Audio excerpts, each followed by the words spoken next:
ইউক্রেনের একজন স্বৈর শাসক ছিল, নাম হলো ভিক্টর ইয়ানুকোভিচ।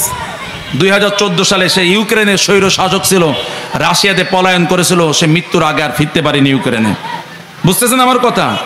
এরপরে উগান্ডার একজন রাষ্ট্রপ্রধান ছিল ইদি আমিন, সে 1970 সালের ইতিহাস, সেও তার দেশ ত্যাগ করে বেরিয়েছিল, তার মৃত্যু সৌদি আরবে হয়েছে, সে মানে নির্বাসিত অবস্থায় সে আর দেশে ফিরে যেতে পারেনি।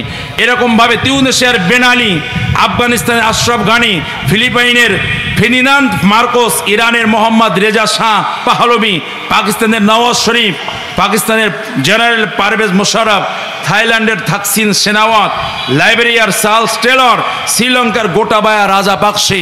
এই ধরনের ইতিহাস আমাদের সামনে আছে নিকট অতীতের, যে স্বৈর শাসকদের পরিণতি খুব ভয়ানক হয়েছে। তবে ইতিহাসের সবচেয়ে বড় দুর্বলতা হলো ইতিহাস থেকে জালিমেরা শিক্ষা নেয়নি কখনো। কথা বলেন না কেন? রসুল মুহাম্মদ রাসূলুল্লাহ সাল্লাল্লাহু আলাইহি সাল্লাম কোরআনের ছোঁয়ায় সেই সমাজটাকে সোনার সমাজে পরিণত করেছিলেন। সুবহানাল্লাহ। বিশ্বনবী যখন হিলফুল ফজল গঠন করেন সংগঠন, তখন তার বয়স হলো 17। কত বছর? আর যখন নবুয়ত পান তখন তার বয়স হলো 40। কত বছর হলো? 23 বছর। আর 40 থেকে যখন তিনি নবুয়ত পেলেন, ওফাত গেলেন, তখন তার বয়স হলো 63 বছর। এই যে 40 থেকে 63, এটার ব্যবধান হলো 23 বছর। তাহলে নবুয়তের আগেও তিনি 23 বছর পরিশ্রম করেছেন, নবুয়তের পরেও 23 বছর পরিশ্রম করেছেন, তাই না? কথা কি বুঝতে পেরেছেন আপনারা ভাইরা আমার? 40 বছরের আগের যে বয়সটা, এটা তো যৌবনকালীন বয়স, এই সময় তো শক্তি সামর্থ্য বেশি থাকে, কাজ করার মতো ক্ষমতা, কর্মক্ষমতা বেশি থাকে। ওই সময় তো ইসলামের কল্যাণ আরো বেশি হওয়ার কথা ছিল, জাতির কল্যাণ বেশি হওয়ার কথা ছিল। কিন্তু নবীজির যৌবন বয়সের যে কাজ, সেটা চূড়ান্তভাবে সফলতার মুখ দেখে নাই, যেটা পরবর্তী কোরআন পাবার পরে ঘটেছে। ঠিক না ভাই? কথা বলেন। তাহলে বোঝা গেল সেই সমাজ যে বদলে গিয়েছিল, এটার মূল কারণ ছিল আল্লাহর কোরআনের ছোঁয়া। আল্লাহর কোরআনের মাধ্যমেই ওই জাহেলি সমাজ পাল্টে সোনার সমাজে এমনভাবে পরিণত হয়েছিল, নবীজি ঘোষণাই দিলেন, খয়রুল কুরুনি করনি, এই পৃথিবীর শ্রেষ্ঠ সময় যুগ এটা হলো আমি নবীর যুগ। জোরে বলেন না সুবহানাল্লাহ। তার মানে নবীজি যে একটি ভঙ্গুর কুসংস্কার আচ্ছন্ন জাহেলি সমাজকে স্বর্ণালী সমাজে পরিণত করেছিলেন, তার মূল হাতিয়ার ছিল আল্লাহর নাজিল করা কোরআন। জোরে বলুন ঠিক কিনা ভাই? এবং নবীজির সাথে মক্কা না গোটা আরব পৃথিবীর যে শত্রুতা শুরু হয়েছিল, সেটাও আল্লাহর কোরআনের কারণেই, সেটাও আল্লাহর কোরআনের কারণেই। আপনাদেরকে বলি, নবীজির একজন আপন চাচা ছিলেন, নাম হলো আবুল আহাব। নাম শুনেছেন না? যাকে ভৎসনা দিয়ে আল্লাহ কোরআনুল কারীমে একটি সূরা নাজিল করেছেন। সূরাটির নাম কি? সূরাতুল লাহাব। মুখস্থ আছে না আমাদের? সূরা লাহাব।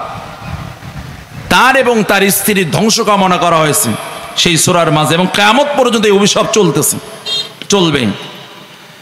এই যে মানুষটা আবুল আহাব, তার চাচা, শুধু চাচা না, নবীজির যে বাড়ি তার একদম পাঁচিল ঘাসে, এখনো পর্যন্ত যারা হজে যান তারা দেখে এসেছেন, নবীজির নিকটতম প্রতিবেশী ছিলেন আবুল আহাব এবং তার চাচা উম্মে জামিল।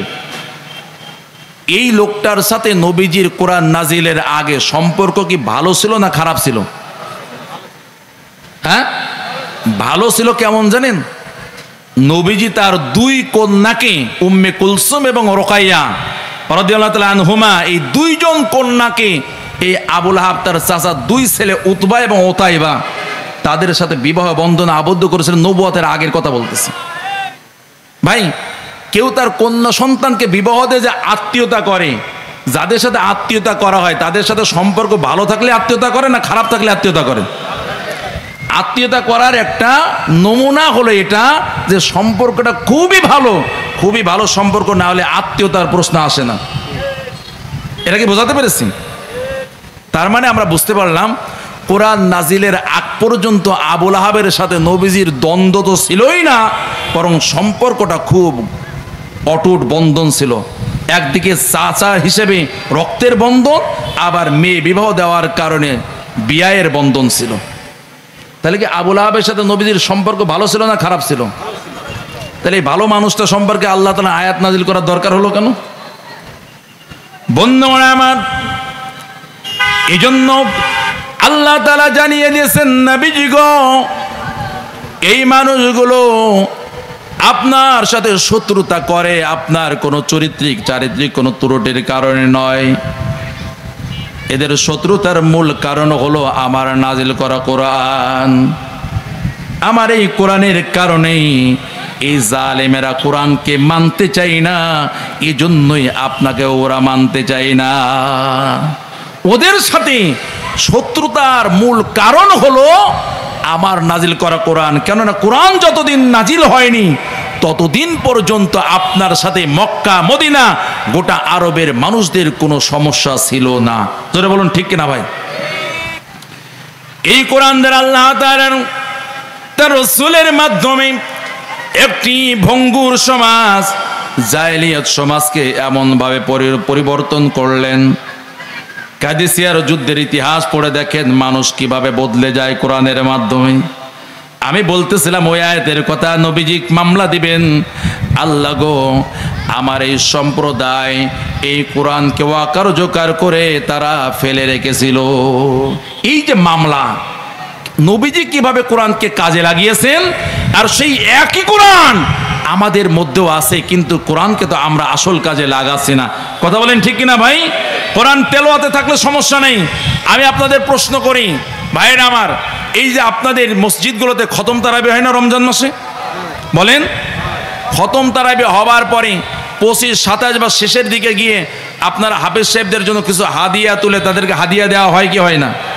হয়তো আমি আমার জীবনে কখনো শুনিনি যে অমুক হাফেজ সাহেব চমৎকার তেলাওয়াত করেছেন, এই তেলাওয়াতের কারণে রাগ হয়ে এলাকার মুসল্লিরা হাফেজ সাহেবকে জনমের পিটান পিটাইছে এবং যাওয়ার দিন তাকে মামলা দিয়ে জেলখানায় ভরে দিয়েছে।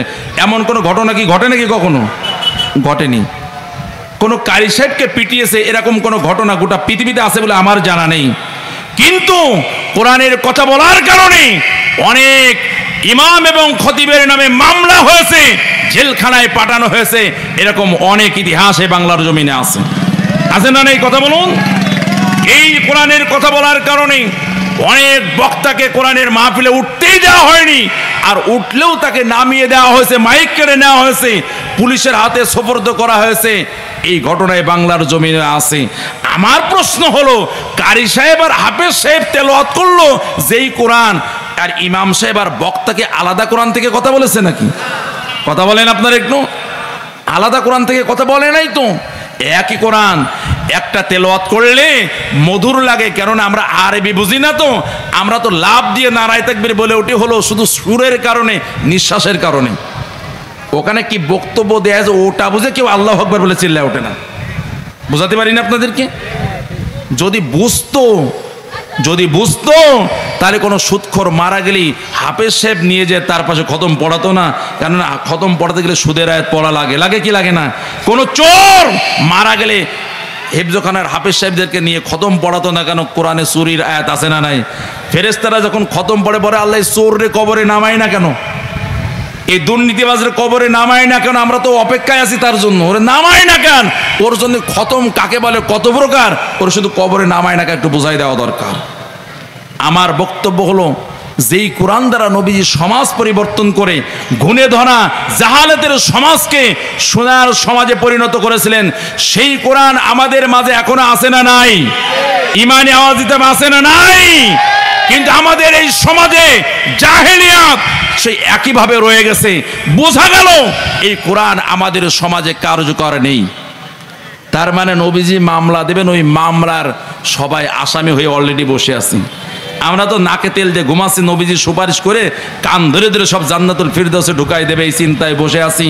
কিন্তু আমরা তো কোরআনের সাথে নিজেদেরকে মিলাইনি। আমরা তো দেখতে পাচ্ছি কোরআন অনুযায়ী আমরা মামলার আসামি হয়ে বসে আছি।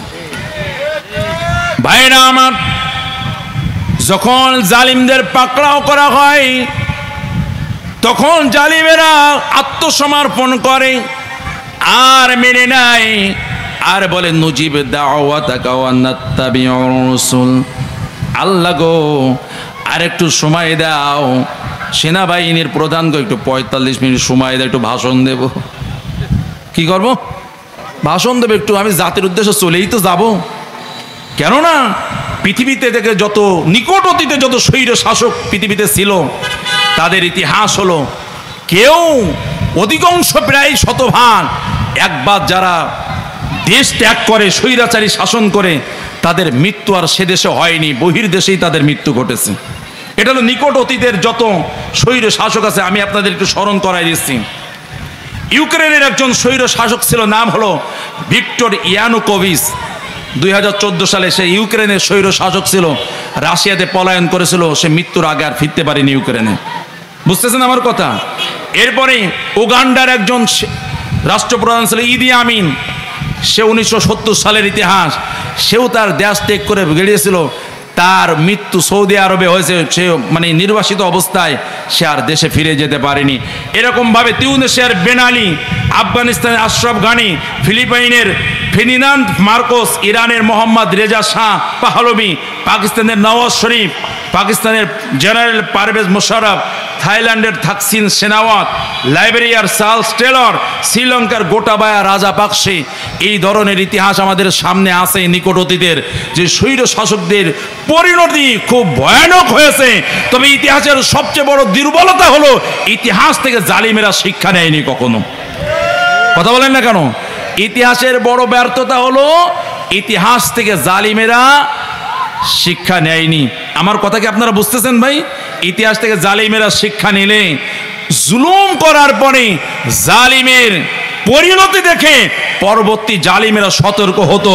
সতর্ক হয়নি, এর মানে হলো জালিমেরা কখনো ইতিহাস থেকে শিক্ষা নেয় না। ভাইরা আমার, আপনাদেরকে একটু বোঝানোর চেষ্টা